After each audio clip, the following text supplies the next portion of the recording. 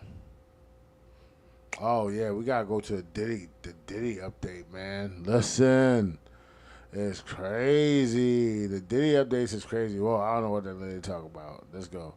Let's go to some Diddy images. Let's go to some Diddy images. Cause listen, from what we're hearing, there's a partial decision in the Diddy trial, right? You know what I'm saying? So, let me see. Hold on. Let me see if we can get to that news, though. Let's see if we can get to that news. Let's go. Let me see. Diddy trial update. All right. Jury reach. All right, here we go. Can we get to somebody to talk about it? And then I'll bring it over.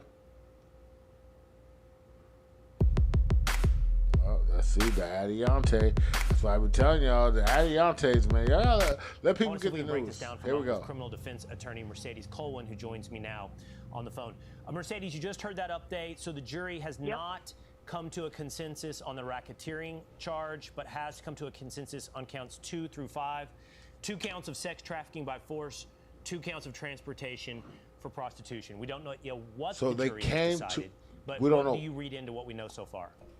Well, certainly they struggled with racketeering, and a lot of defense attorneys looking at that particular charge know that it is a very difficult charge in order they made for the decisions jury to come already. back and convict individuals. It is difficult. It has a lot of testimony came in. Who's Team Free Diddy out here? It has multiple layers. Who's Team Free Diddy out here? Raise your hand. Put one finger up if you're Team Free Diddy right now. Hold on. The rest, sex trafficking was easy. I mean, if you Team Free Diddy, put one finger up. Were actually delivered in court Listen. Today, where the jury wanted. I'll tell you what team I'm on in a little bit. Cassie Ventura's testimony, and Cassie Ventura is the very. I might be on Team Free Diddy because I'm like, you know what? Prosecution in this case because she talked. I'm gonna tell you why I may be on. Listen, I don't want to get canceled, man. So I probably shouldn't say that. Although it's already live and streaming. This is the okay. So if we want to talk about the facts, I had multiple conversations with multiple people about this particular topic. Okay, multiple people, and I know it's like a funny, cool thing to say. Team Free Diddy. Like I'm not.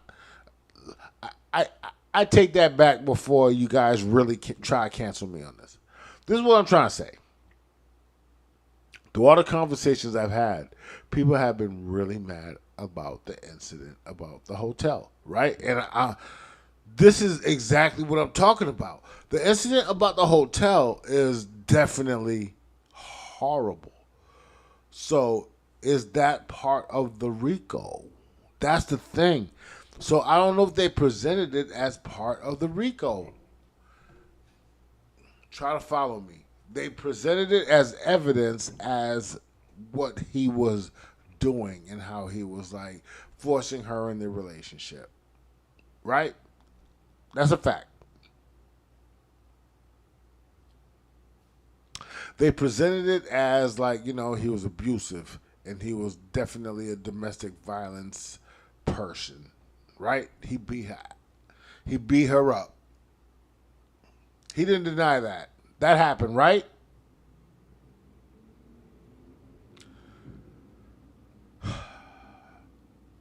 So, with all that said, I don't know if it goes beyond domestic violence. Personally, I don't know all the details because I was not there in the court. I was not there getting every single update.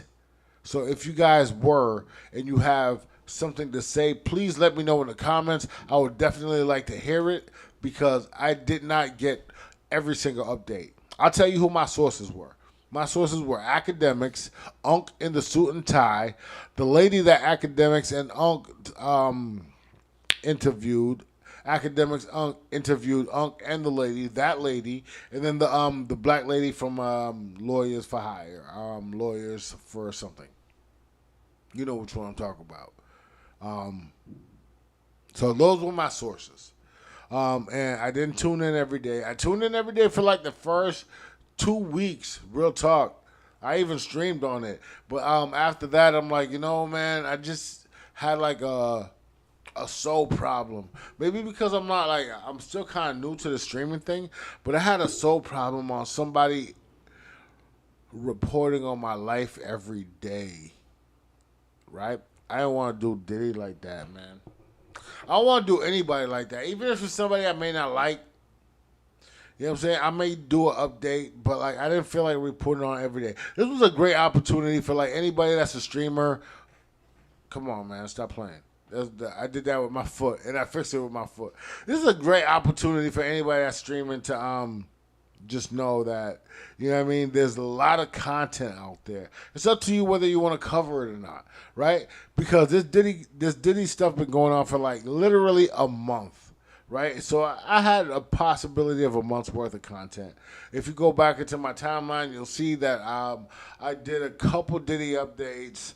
And then I stopped, and then I did like a big Diddy update because I knew it was a popular topic, and I got like great views from that. So thank y'all for watching that. But I also just knew that I didn't really want to like cover like Diddy's trial, man. Like it would be a great moment in history if Diddy got acquitted, right? It'd be like another OJ moment, right? You think they're going to cook him because they don't want OJ? Put that in the comments right now if they're going to cook Diddy because of OJ. Right? They don't want like another black man to get off. But you know what? There's been so many black men since OJ, and this ain't even murder. Like, this is like, come on, man. Like, come on. This is what I'm saying. So anyway, at the end of the day, what I think is not really important, right? It's really not important. But the truth is, he did some horrible things to that girl. But what they're charging him of is having like an enterprise, like a RICO enterprise. But he's the only one in the RICO. That means maybe that a couple people that were with him, that they might have flipped on him and they might have like said, yeah, I was part of this, part of that. So that might go into consideration, right? And, he might get guilty of a couple things, or he might not. He might get fully acquitted. You know what I mean? Who knows? Like, like one of my first predictions, and this is not like a thing. I don't know. FanDuel is FanDuel on the Diddy case? Because I would bet that he gets either less than 10 years or out on probation with like an ankle monitor or house arrest for like 2 or 3 years with no like devices. They're gonna be like, you can't use devices, you can't have a phone, because you know what he do with them phones. You know what I'm saying? I don't know. That's like my rough prediction. Talked about the force, the coercion, the beating, the freak-offs, what she was required to do at the hands of a violent, very violent relationship with Combs. So that was very easy. And then the prostitution was equally easy when you talk about all the flight information, like CB recounted for your audience, that they went through in painstaking details all of the information regarding the transportation of the escorts to these freak-offs across the country. So those were two very easy types of counts to get a successful conviction. With respect to Jane Doe, it all depends on whether or not the jury believed her. I mean, Jane Doe had to acknowledge during cross-examination. Everybody says Jane Doe was 50 Cent baby mama. Anyway, how many people in here believe that Jane Doe was 50 Cent baby mama? You know what I'm saying? Allegedly, that's who that was. That's from all the sources. Everybody believed that was Daphne, 50 Cent baby mama. I don't know. I have no idea. I definitely don't. But, I mean, I guess consensus usually wins, right? Like, if everybody, like, kind of know. And, like, it seems like 50 kind of confirmed it. It seems like 50 kind of confirmed that, yeah, that's her. You know what I mean? He's like, you DSL or you DLSW, whatever he called her. You know what I'm saying? For her expenses. So, of course, that sort of at least in the juror's mind, may sway them one way or the other whether or not she is a credible witness. And what if not? What is she seeking in this relationship that she had terminated a while ago?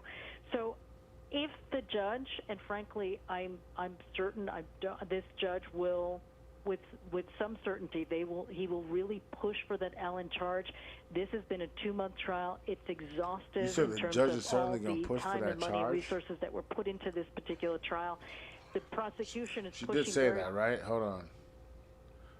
Judge, what is the Allen charge? What is the Allen charge?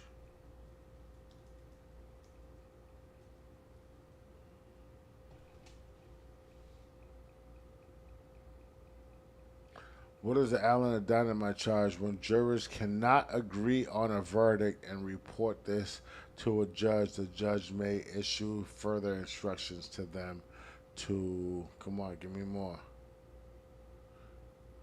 All right, so I get it.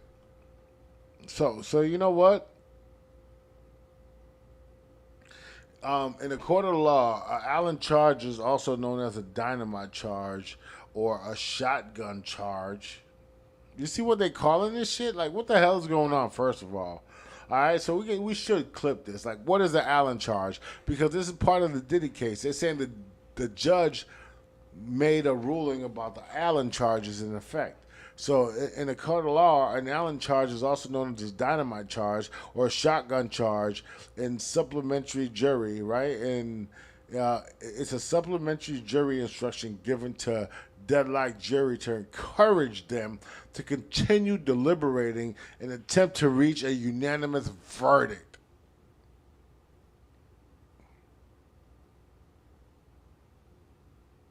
Like, nah, I don't care if y'all don't disagree. Find a way to come to an agreement. That's not cool, right? If you're not agreeing, you're not agreeing. Why can't you agree to disagree?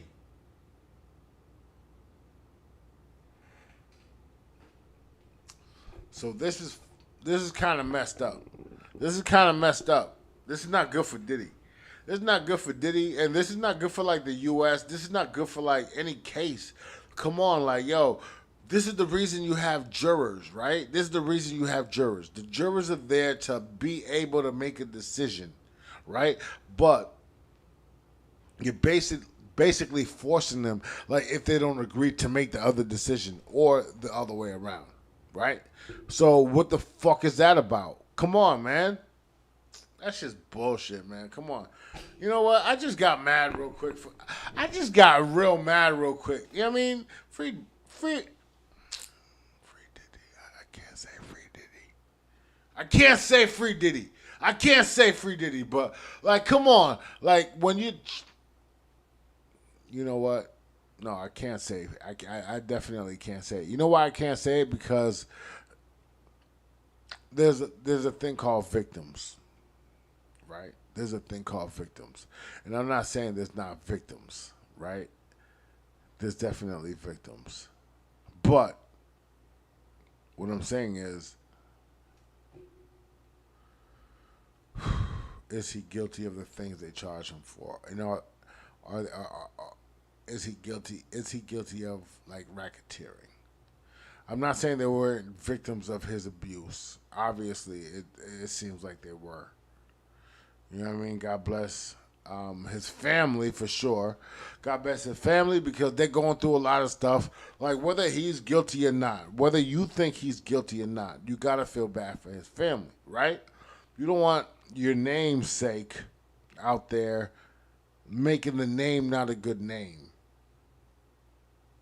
right? People don't want to think that the Combs name is associated with what he did. Right? Because that's what all people think. They might be all like, those Combs people, they are RICO people. Come on. That's not true. That's not true of everybody in the family. That's what comes with this, right? It's a stain on the family's name. I know that it doesn't have to be. I understand that, you know, there's a comeback from it. And thank goodness, like, he has a whole legacy of children that can change the family name.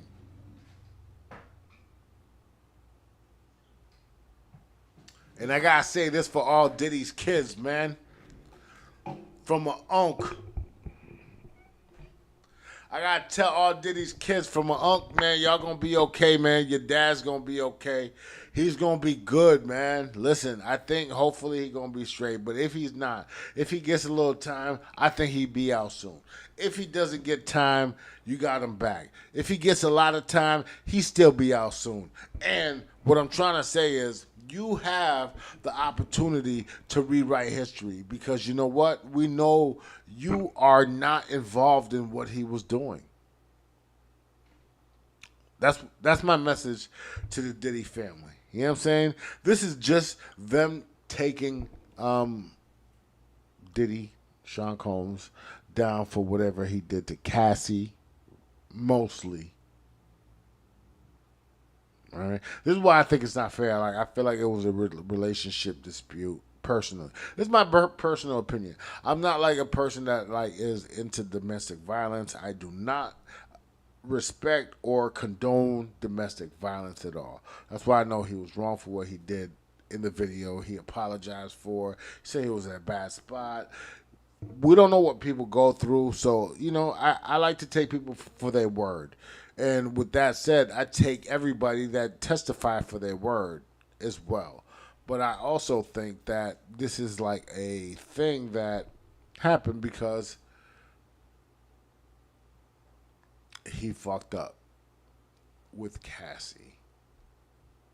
And then it just spiraled out of control. And everybody got a piece of it. And whether I believe everything I hear or not, I take it for what it is. Like I said, you know what I mean? I take it for face value. But like I'm an individual that knows that.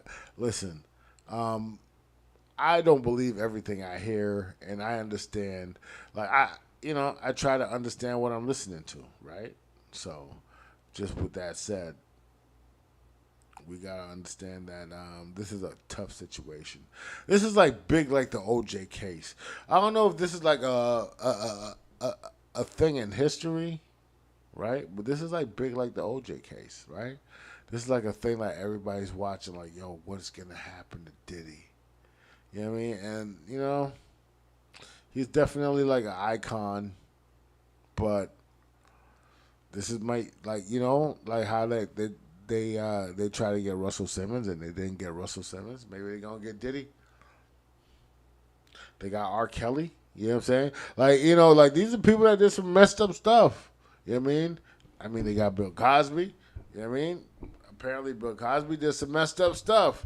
I mean, I don't know how much. So the thing is, to me, is like the allegations come from like 20, 30 years ago, which I'm like, you remember everything? That's dope. Okay. But, like, I don't know. Like, me personally, like, I have trauma, too. So, you know, it is what it is, man. I respect people that really stand on their business, man. Everybody has their trauma, and if you have trauma, you definitely got to represent it. The only reason I'd be like, yo, man, I hope, like, you know what I mean? It's just tough because of the case. The case is tough. From what I've seen, I'm not 100% if they proven every fact, but I think the jury definitely is because they're like 4 out of 5. They're like, yo, we got everything except of this. Just clarify this and we make the decision. So tomorrow is Wednesday. Tomorrow's Wednesday. We're going to find out the Diddy verdict. I need y'all predictions right now. I need y'all predictions on the Diddy verdict. My prediction, he's not going to get guilty on the RICO. I don't think he's going to get guilty on all accounts. That's my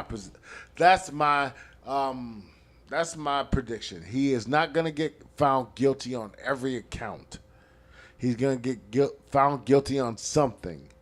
He may have to do more time, or he may be reduced to some kind of house arrest or probation for a certain amount of time. That's my prediction. Who knows what's going to happen? What do y'all think is going to happen? Tell me. What y'all think's gonna happen? Huh? I need y'all to tell me, man. All right, well, that's the updates, man. There's actually some other shit going on in the world, but those are the two main things. They really like talk about World War III with Iran, and then they're really talking about Diddy.